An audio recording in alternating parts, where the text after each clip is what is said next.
Bilal, come back to me. I've got to clear the area after the fire, okay? Baby, listen.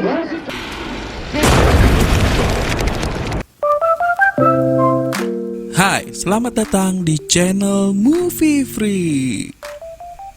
Film yang kita bahas kali ini berjudul Profile yang dirilis tahun 2018. Di film ini menggunakan konsep yang sama dengan beberapa film seperti Unfriend dan Searching. Walau terlihat sederhana, metode yang disebut dengan screen life ini mampu menimbulkan ketegangan dari berbagai aspek dalam ceritanya. Ditambah lagi, film ini diambil berdasarkan kisah nyata. Buat yang udah penasaran, kita tonton aja langsung alur filmnya.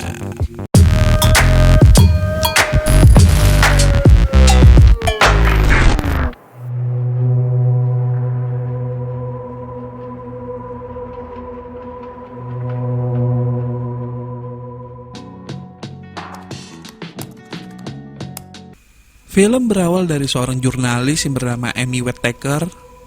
Amy membuat akun Facebook baru bukan bertujuan untuk stalking mantan atau cari HP second, melainkan untuk meliput proses perekrutan oleh teroris di Suriah, atau lebih dikenal dengan nama ISIS. Dengan akun palsunya yang bernama Melody, Amy membuat profilnya sebagai wanita Eropa yang baru saja mualaf, dan berharap nantinya dia akan direkrut sehingga Amy bisa mengetahui cara-cara mereka untuk membawa wanita-wanita muslim yang ada di Eropa. Tak lama kemudian, kepala editornya yang bernama Vic menelpon Amy dan mengatakan kalau dia ingin secepatnya mengetahui cara perekrutan yang valid sebagai bahan berita. Sebagai umpan untuk menarik perhatian para pejuang ISIS, Amy meng-add semua orang dari sebuah akun yang bernama Saladin. Pemilik akun ini merupakan salah satu wanita yang ternyata sudah direkrut oleh pejuang ISIS.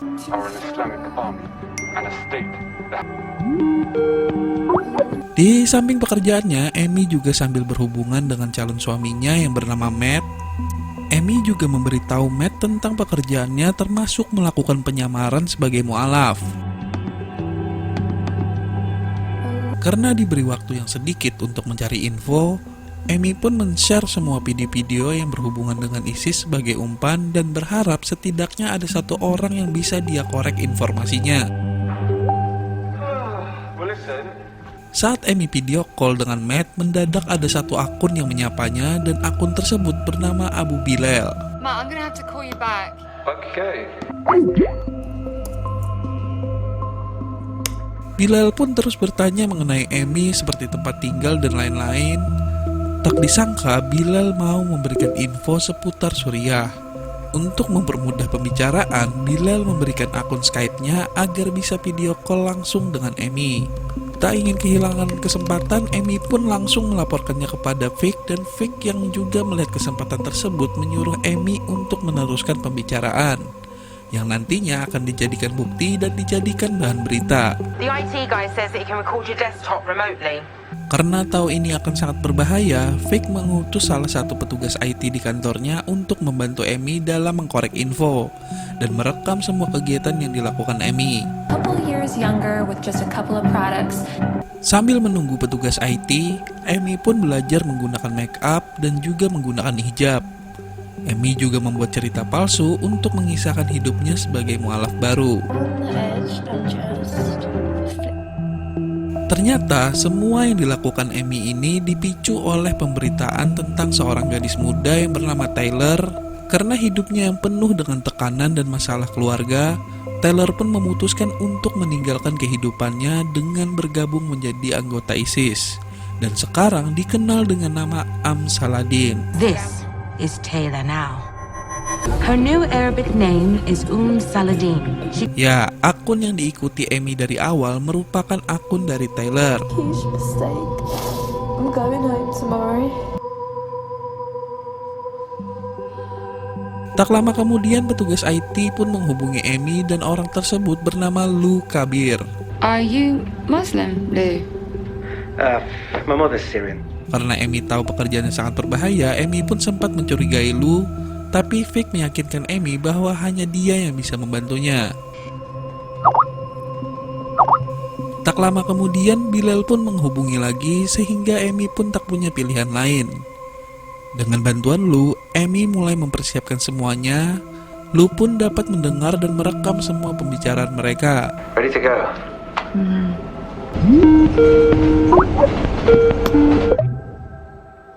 Assalamualaikum, my sister. Tak disangka Bilal memang salah satu anggota ISIS yang aktif. Syria's amazing. We have everything here, mashallah. Every day I fight to stop the killing. Here the enemy is the devil, you have no idea. Dan dari sini Amy mulai memperkenalkan dirinya dengan menceritakan kisah hidup yang sudah dibuatnya. Di sini Bilal pun menceritakan apa saja yang dia lakukan dan juga membagikan beberapa video saat terjadinya serangan. So just as Obama's missiles continue to strike our people, Bilal pun mulai mengundang Amy untuk pergi ke Suriah, tapi dengan bersikap bimbang, Amy pun menolak dengan beberapa alasan. Tapi itu hanyalah trik Amy agar Bilal terus menghubunginya. goodbye, Melody. Goodbye. Amy?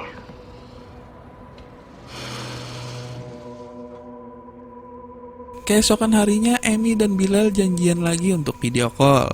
Seperti hari sebelumnya, Amy menghubungi Lou untuk membantunya. Sayangnya, Lou malah terjebak macet, sehingga Amy harus melakukan proses rekaman sendirian. Just take the call. Fine, he's calling. He's I calling. know. Amy, the music. I was worried about you today. Kali ini, Amy pun berusaha mengkorek informasi dari Bilal. Tapi sayangnya, Bilal termasuk orang yang sangat berhati-hati, sehingga Amy pun terpaksa meneruskan pembicaraan. Tapi tak disangka, Bilal tiba-tiba mengajak Amy untuk menikah. You're going to marry me. I'm going to treat you like a queen. Do you want to go further with me? Dalam keadaan syok, Amy pun meneruskan video call. Tapi kali ini, Amy memberikan sebuah artikel di mana semua wanita yang dikirim ke Suriah hanya dijadikan budak seks untuk para anggota ISIS. There's a black sheep in every flock, okay? But for sure, baby, I'll keep you safe. Di sini Bilal mampu menjelaskan dengan baik dan menjanjikan Amy bahwa dia akan hidup nyaman bila mau menikahinya. Amy pun belum bisa memberikan jawaban sekarang. Mendadak Bilal harus segera pergi karena ada sebuah kejadian. Baby, I'll call you the day after tomorrow. I need to go. At 7 p.m. Setiap hari Amy pun semakin sering video call dengan Bilal. Yang awalnya hanya ingin mencari informasi, pelan-pelan Amy malah merasa nyaman dengan sosok Bilal. Dan hampir di semua kegiatan mereka melakukan video call. I wanted to show you something really horrible. I'm sorry, this is the only place I could find for you. Bilal memperlihatkan sebuah rumah mewah dan Bilal mengatakan kalau nantinya Amy menikah dengannya, dia akan memberikan kebahagiaan luar biasa termasuk segala kemewahan. Hal tersebut membuat Amy benar-benar semakin nyaman dan membuat hatinya berbunga-bunga. Bedroom number 2. For baby number 2. This is the master bedroom. We're gonna lie together. We're gonna sleep together. Tiap hari mereka pun semakin dekat dan Bilal terus meyakinkan Amy untuk bisa pergi ke Suriah. I said I'm not ready, Bilal. Can you stop pushing me? We jihadists prefer converts, but you and I will have extremely beautiful children. If I did decide to come, how would I get there? Ditambah lagi, tiba-tiba saja Bilal menanyakan soal yang tak terduga, yaitu menanyakan tentang keperawanan Amy. I promise. Ask me anything. You're a virgin. Mm-hmm. You wouldn't lie to me, would you? No. Selain itu, Bilal juga mengisahkan tentang dirinya yang ternyata pernah tinggal di London. Bilal juga teringat kalau dia punya toko permen langganan saat masih kecil. And the guy on the shop is proper safe guy, Nabil. Most of the sweets, then leave them and just have the sugar, innit?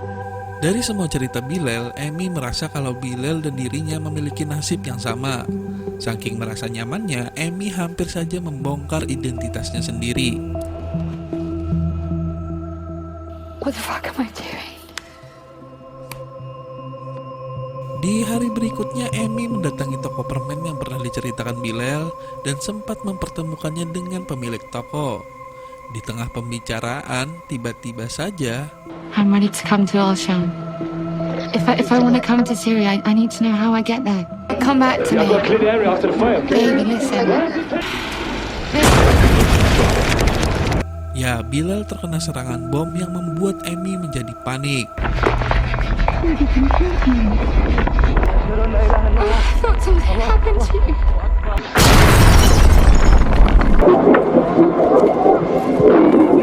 Hal tersebut membuat Amy sangat sedih. Di sisi lain, Vic menuntut kelanjutan info untuk berita yang akan segera ditayangkan.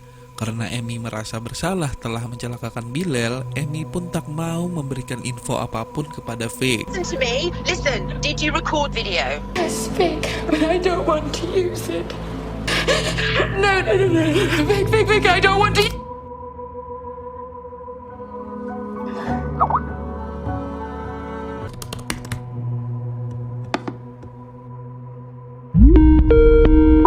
Beberapa hari berikutnya tiba-tiba Bilal menelpon. Tapi yang dilihat Amy justru sosok Bilal dalam keadaan tak sadarkan diri. Amy pun sempat marah, tapi Bilal menenangkannya dengan mengajak Amy untuk menikah sekarang juga. You in a corrupt country. I love you for the sake of Allah. So we're gonna get married now. What do you mean, married?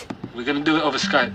Ya, mereka pun melakukan akad nikah secara online dengan ditemani 2 orang teman Bilal sebagai saksi. Dan Amy hanya butuh mengucapkan satu kata, yaitu qabilt, yang artinya aku bersedia. Oh, well, You're really mine now. You're really my wife now. it's a joke, isn't it? No joke. I love you. Lalu Bilal pun memberitahu caranya berangkat ke Suriah dengan pergi ke Amsterdam terlebih dahulu. Di sana, Amy akan dibimbing dan dijemput oleh teman-teman Bilal sehingga bisa sampai ke Suriah dengan aman. I'll meet you in Turkey, then take you across the border. Tiba-tiba Matt menelpon karena mengetahui kalau Amy menikah dengan Bilal. No, listen to me.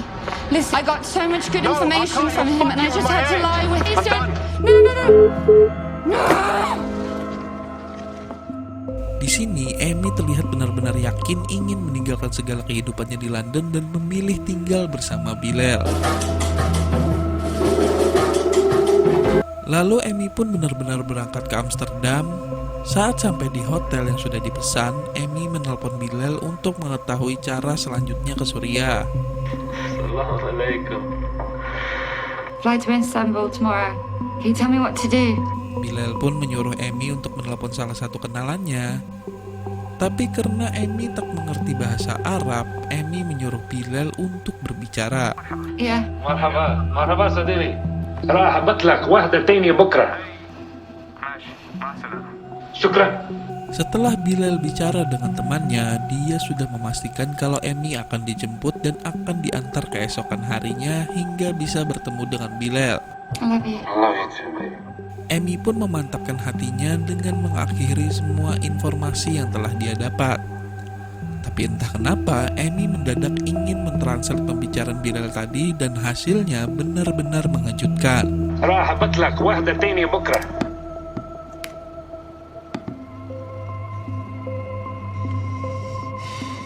Karena tak yakin dengan hasil translate-nya, Amy pun mencoba menghubungi Lou. Karena Lou bisa bahasa Arab, Amy menyuruhnya untuk mentranslatekan pembicaraan tadi. Dan ternyata I'm sending you another girl tomorrow. A girl this month. You're good. Hey, what's this about? ya, ternyata Bilal berencana menjual Amy dan hal tersebut membuat Amy sadar kalau dia telah ditipu selama ini. Dengan perasaan yang hancur, Amy pun kembali ke London dan memutuskan untuk memberikan semua info perjalanannya ke Vic untuk dijadikan berita. He's threatened me. I don't think we should run the piece. Ternyata Amy bukan korban pertama, melainkan ada 3 orang wanita lain yang mengalami nasib sama. He is the father of at least 3 boys under the age of 5. Police weren't able to identify him. His real name is Abdul Hamid Nazari. Bilal pun mengetahui semua yang telah Amy perbuat dan akhirnya Amy pun diberikan video ancaman yang cukup mengerikan.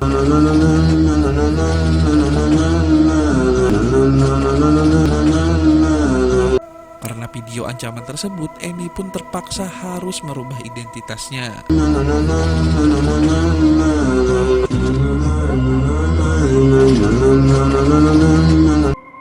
Yeah, I'll talk to you later. film pun tamat. Film ini diangkat dari sebuah buku yang berjudul In the Skin of Jihadist karya Anna Erel. Bahkan Anna juga menggunakan nama samaran sama seperti yang digunakan oleh Amy di dalam film. Sebagian besar langkah Amy yang dijelaskan dalam film sama seperti yang dilakukan Anna dalam bukunya. Salah satunya adalah terbang ke Amsterdam demi bisa mencapai Suriah dan bertemu dengan pejuang ISIS penghubungnya. Menurut gue film ini cukup menarik, alur ceritanya cukup ringan dan mudah dipahami. Untuk skor pribadi gue untuk film ini 8/10. Oke, like aja kalau suka, dislike kalau nggak suka, yang penting di subscribe. Kita jumpa lagi di next video. Terima kasih.